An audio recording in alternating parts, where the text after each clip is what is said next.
All right, we're on a little bit of a rainy walk. Let's go.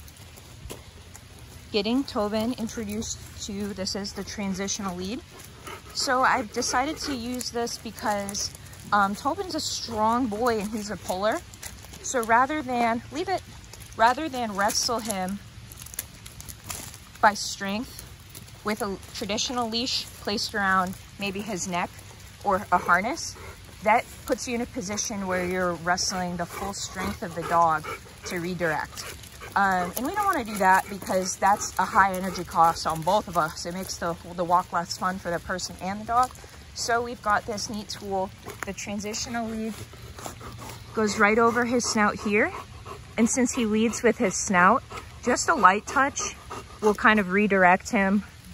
Sorry, bud, I'm kind of poking around your snout here. Just a light touch will redirect his snout, and he will follow where his snout leads him. So that's why this tool is so neat. It just takes a little light touch, and it's just uncomfy enough for the dog when he feels that redirect in his snout that he will follow the transitional lead. Good boy, Tobin. Yes. So occasionally, when they first start wearing it and they're not used to it, they'll try to fight it. They'll try to paw it off their snout, and this will go away after time. So I just try to have patience because having, you know, anything new kind of on your face can be tough to get used to.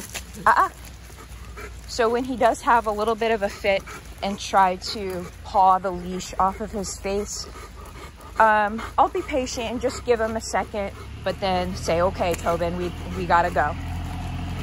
You can mess with it a little bit, but then you gotta move on and continue with the walk. Leave it. Yes, good boy.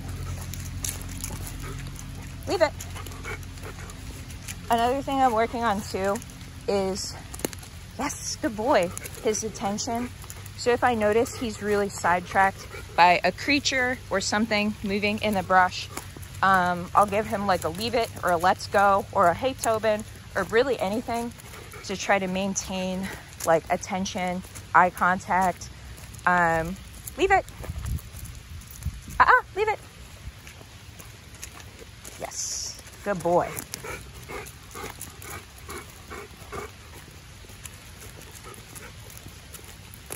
Yes, Tobin. Very good. Yeah, so I'm really happy with how he's warming up to it. He's allowing it to hang slack. So yeah, so once we spend more and more time on it, what I'm looking for is fewer and fewer times that he's kind of pawing it off of his snout, because that'll tell me that we're spending good time on it and he's acclimating. So we're gonna keep walking around with him on this. We're going to do some training inside. I usually will take the transitional off the snout for training indoors, and then just use the transitional over the nose when I'm outside walking. So yeah, so that's the transitional for you. We're gonna towel you off, sir. Tobin, come on, let's get dry. Yes, let's go inside. Leave it. Oh, a squirrel, I see. Leave it. And another thing too, we want him to enter and exit doors. Hey, leave it. Attention, please. That squirrel is very distracting, huh? Hey, Tobin, sit. Yes. And that honestly is the key, the eye contact, because if he doesn't acknowledge me, he doesn't have to listen to me in his brain. So once he acknowledges me, he will usually listen. Tobin, sit. Hey, sit.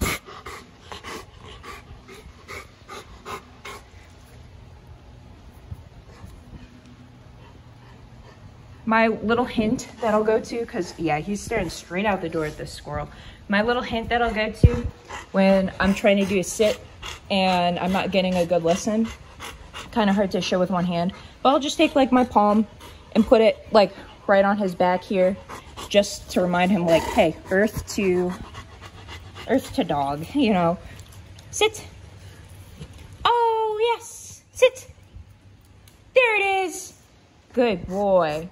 Yeah, and minor things like that, like I was not gonna let that sit go, as minor as it was for him to sit on the inside of this door after we came in. It's minor stuff like that that helps, I think, because it adds up. Yes, sir, let's get that off your snout and get you dry.